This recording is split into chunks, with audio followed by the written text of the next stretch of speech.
la mama mea, posibil. Mâncarea pentru care ți-ai dori să fie în fiecare zi Crăciunul? Sarmale.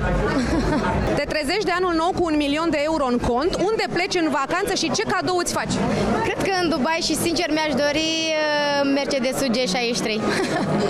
Ce nume ar trebui să aibă autobiografia ta? Cred că Forța Naturii. Sau filmul despre viața ta? Tot Forța Naturii. Cea mai mare dorință a ta pe care încă nu ți-ai îndeplinit-o?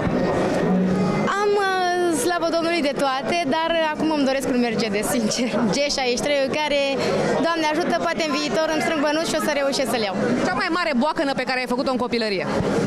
Posibil mereu mă schimbam foarte des de hainele curate, pentru că mi-a plăcut foarte mult să arăt bine și atunci tot timpul îmi schimbam hainele și mama mă certa. Te-ai speriat vreodată când l-ai văzut pe Moș Crăciun? Nu. Descarcă Antena Sport App gratuit din App Store și Google Play.